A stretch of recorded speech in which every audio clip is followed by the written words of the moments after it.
What's up, guys? This is Inside the Arts coming to you from Toronto, Canada.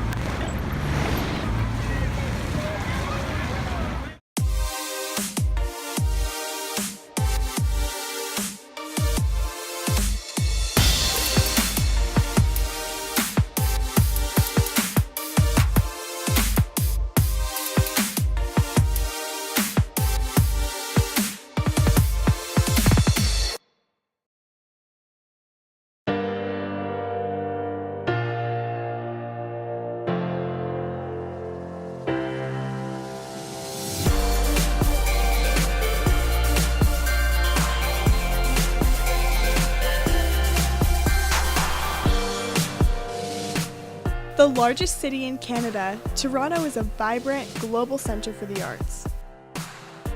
It's a dynamic city filled with artists, designers, filmmakers, musicians, and performers. Toronto is home to the internationally acclaimed Art Gallery of Ontario, Toronto Symphony Orchestra, Canadian Opera Company, National Ballet of Canada, and the Toronto International Film Festival. Our team visited the RTA School of Media at Ryerson University in the heart of downtown Toronto. Students in the new media program there learn about communicating across a wide variety of media.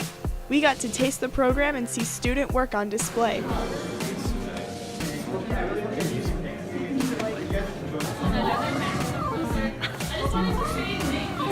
I 3D printed these honeycomb lenses. There's a little microcontroller right here. That's called like an Arduino. This is Warbla, a moldable material used in crafts that you heat up. And this is the strobe party function. I perform with these on as a character named Zoo Owl. So you can look it up at Zoo Owl on Instagram. Hi, Marilyn. Afterward, we met up with two Toronto natives who showed us a local attraction called Graffiti Alley. It's 3 blocks of painted wall space contributed to by hundreds of artists. We also walked through 401 Richmond, a turn-of-the-century converted industrial building downtown which houses artist studios and galleries. The spirit of this city is exhilarating. Toronto is the urban, creative capital that never fails to inspire.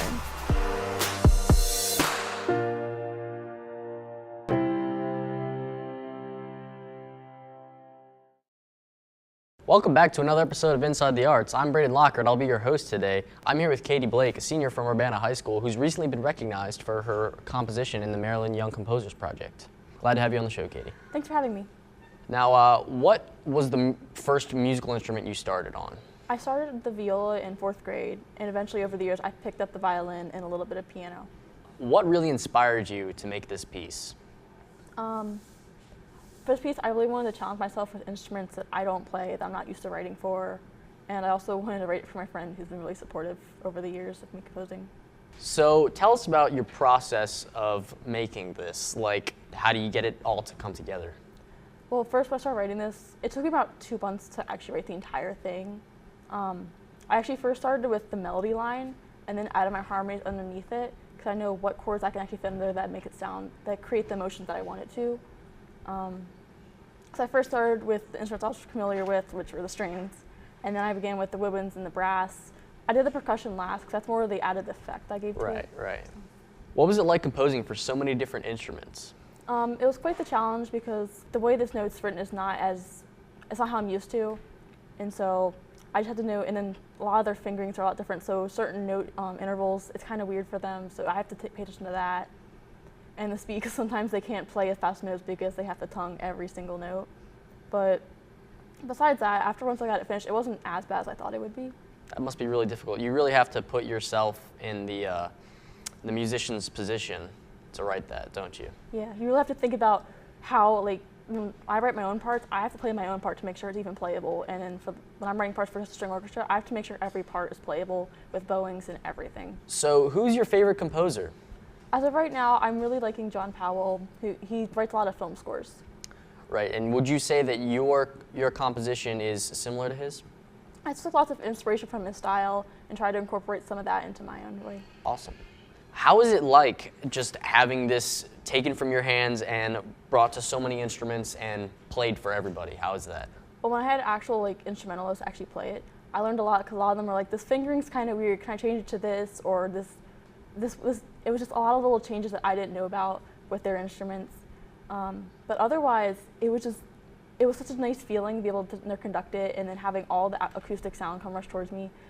It felt so much different than actually listening to like the computer generated audio. Like, it's sometimes hard to believe that yes, I wrote that, I did that. It's not like some professional composer, no, I did that. Yeah, that's got to sound awesome with just everything being played. Like once it's put together and everything's getting played at once, that must sound awesome. It really does. Congratulations again, that's really awesome. Thanks for coming on the show. Thanks for having me. Catch us next time on another episode of Inside the Arts. I'm Braden Lockard. I'm Becca Dennis, and today we're at TJ High School at the Academy for the Fine Arts, and we're here to learn more about the Madrigal coming up this December.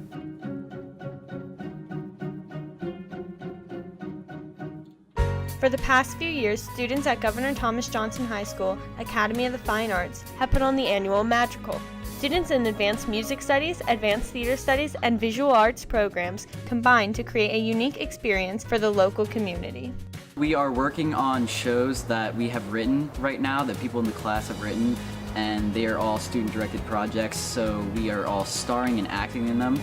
And we are also working on singing, most of us in ATS are, for the Madrigal.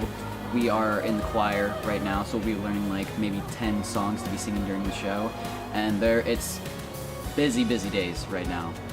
I'm making the rose window, which is just this giant stained glass window, round stained glass window. Students are excited to share their talents in this event celebrating music, drama, and visual artwork. I'm actually really excited. It's terrifying because there's so much, like, we're writing and directing our own stuff, and it's something I've never done before, but I know that it's gonna be really fun no matter what, and I can't wait to just be involved and have so much fun with everybody there. There's gonna be a lot of skits from ATS, a lot of parodies. I think they're all parodies except for like maybe 2 or 3. And I know AMS, there's gonna be songs, pictures. It's gonna be really interesting. And like I said, food. Everybody loves food.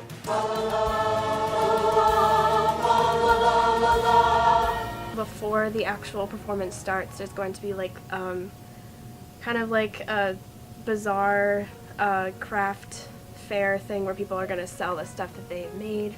Pretty cool. Come to the Madrigal dinner at TJ High School. Buy handmade artisan craft work and enjoy live performances.